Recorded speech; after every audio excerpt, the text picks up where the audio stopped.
Hey guys, Chaps here. This is the third and final video in the series talking about my thoughts on the new Horde mode. In the last two videos I discussed Horde in general and gave my thoughts on the Soldier, Sniper, and Heavy classes.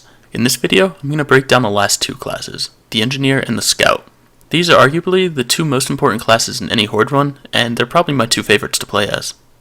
First up, my favorite class, the Engineer. The Engineer is great at reducing the cost to build, repair, and refill ammo on fortifications. For the early waves, it can be quite boring playing as the Engineer, but by the end, you can be completely overwhelmed by what needs to be done. There are only a few aspects that I'd like to see change for this class. The first is a lack of an epic skill. I'd love to see something like a Silverback that's able to be built from the Fabricator. A sort of joke idea that we had was dropping some level 4 sentries around the map that would last for about 30 seconds. Essentially, this would complement the hammer or mortar strikes that you see from the other classes. Another thing that my team's really been wanting is a create cover aspect or fortification. It would be really cool to make a fence type object that you could take cover on. You don't always have cover where you want it, so it'd be cool to be able to just place them somewhere. You're able to move the Fabricator around, and that sort of acts like a portable cover. It would be cool if you could create more of these. As cool as this would be, it would probably be pretty exploitable if done incorrectly, so I imagine there would have to be a lot of QA time put into testing this, so unfortunately I don't see them adding anything like this into the game. Another aspect that I would have liked to see changed is the scoring system for the Engineer. We currently have our Engineer buy all of the sentries in order to help keep their kill count up, and their score. Even after doing this though, the Engineer always seems to be a low man on the scoreboard. It would be nice to see a little boost to score obtained through repairs. When I say score here, I'm talking about individual score. I'm not talking about your team's overall score. The Coalition's launching a patch that's going to fix some score exploits from the Engineer, so this has nothing to do with that. This is just talking about getting an individual score up closer to what the rest of your team has. Overall though, for the Engineer, sure there's a couple things I'd like to see changed, but I love playing as it. I think it all comes down to the management style.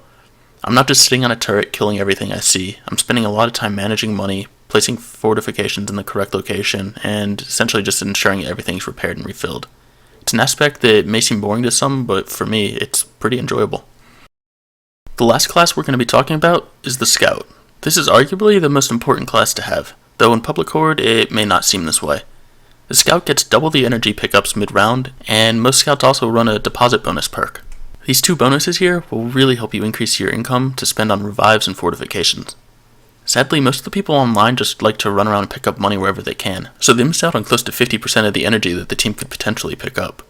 This is something that's going to take some time for people to get used to, but hopefully they pick up on this soon. I think that the update that Coalition's adding to add your classes to be shown in-game is going to do a great deal of assisting with this. As I said, the primary reason to have a Scout is picking up that money mid-round. For this reason, most of the time we wait until there's only about 5 enemies left, and then we let our Scout run around to collect all that sweet, sweet money. There isn't really much I would suggest to change for the Scout. I think it's in a pretty good place. There is one small change that could have an amazing impact on the game though. I think that there should be a passive ability, or perhaps even an epic card that's selected that allows energy to be seen a lot easier. It'd be nice if when using Tac-Com the energy might glow a bit brighter and be seeable through walls. It can be a chore running around the map trying to collect it all, so it'd be wonderful if we could see it through walls. Just like the Engineer, I feel like this class is already in a pretty good place. There's just a couple minor tweaks that I would make to it. In my opinion, these classes are the two most fun to play as, and they're paramount to your team doing well.